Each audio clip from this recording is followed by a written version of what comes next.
On the 4th of July, 1844, as fireworks lit the Kentucky night sky, a slave named Isaac chose freedom in the only way left to him. Armed with an axe, he walked into a celebration of liberty and left 9 planters dead on the ground. This is the story they tried to bury. The year was 1844.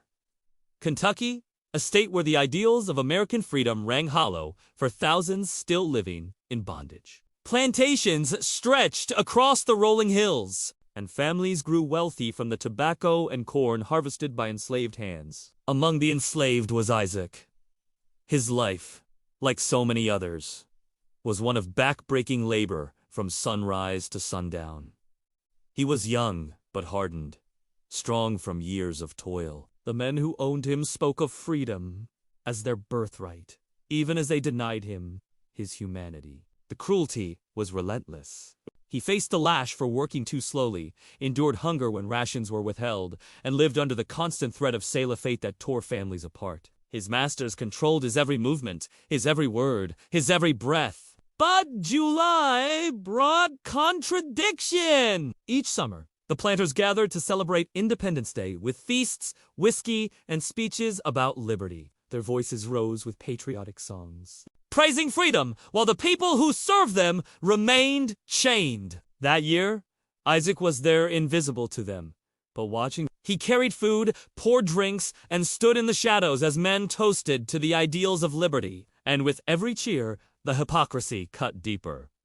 For Isaac, the irony was unbearable. He could not celebrate, but he could act. Life on the Kentucky plantation had been a slow grind of suffering. Isaac had seen friends whipped until their backs split open. He had watched mothers wail as their children were sold. He had felt the humiliation of being treated as property year after year with no hope of release. Something inside him had been building like pressure beneath the earth before a quake. Perhaps it was a fresh beating that left his body broken. Perhaps it was a promise of sale, the threat of being torn from whatever family he still had. Or perhaps it was the cruel laughter of the planters as they raised their glasses to freedom.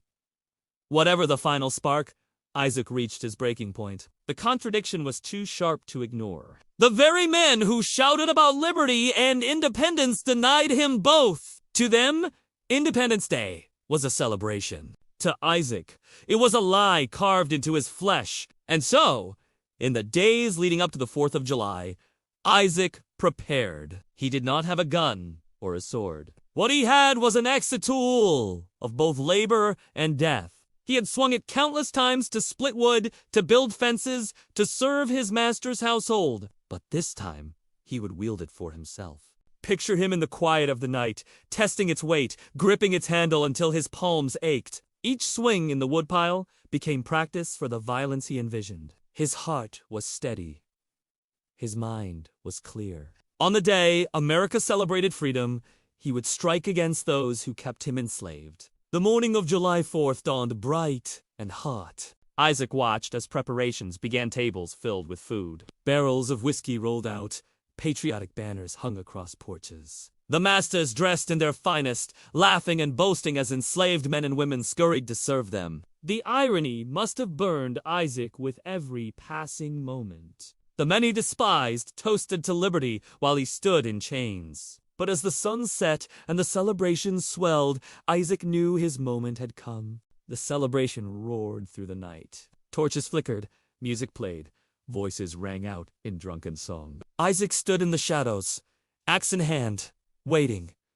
Then he moved. The first strike came suddenly, with terrifying force. The axe split through bone, silencing a planter mid. Shouts of joy turned to screams of horror. Isaac swung again, his strength driving the blade down with merciless precision. Panic erupted. Chairs overturned, glasses shattered. Men scrambled for weapons they did not have. Isaac did not stop. He moved like a storm, each blow deliberate, each strike fueled by years of rage and pain. One planter after another fell, 9 in total. The air filled with screams, with the metallic scent of blood, with the chaos of a celebration turned massacre. Fireworks burst in the sky above, their colors lighting the scene in grotesque contrast: red against red, liberty against slavery. Imagine the terror in that moment. Men who had spoken proudly of freedom, now fleeing for their lives from the man they had enslaved, Isaac had turned their celebration into their reckoning. And yet, even as he struck them down, he must have known the cost. No enslaved person could kill and expect mercy. But Isaac did not hesitate.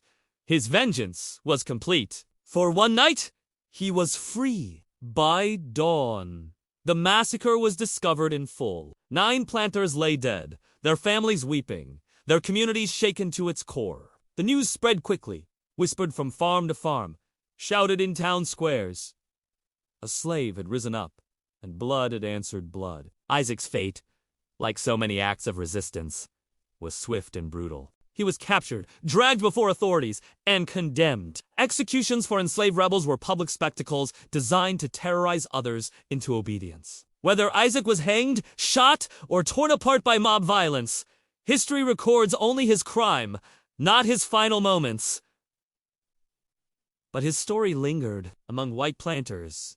It was told in fear, a warning of the violence lurking in every enslaved man's heart. Among the enslaved, it was whispered in secret, a reminder that resistance was possible even if it meant death. The irony of his act was never forgotten. On the very day America celebrated freedom, Isaac exposed the hypocrisy at its core. His axe split more than skulls. It split the illusion of liberty in a land built on slavery. For the masters, his name became a curse. For the enslaved, his name became a spark. This was Isaac's story. One man, one axe, one night of vengeance that tore through Kentucky's celebrations of liberty in 1844.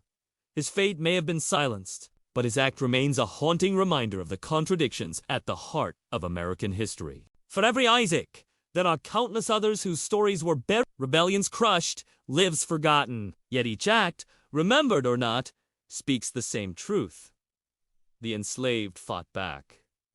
Always, if you want to hear more stories like Isaac's hidden, untold histories from the darkest corners of the past, watch the playlist here. And don't forget to subscribe. These voices must not be forgotten.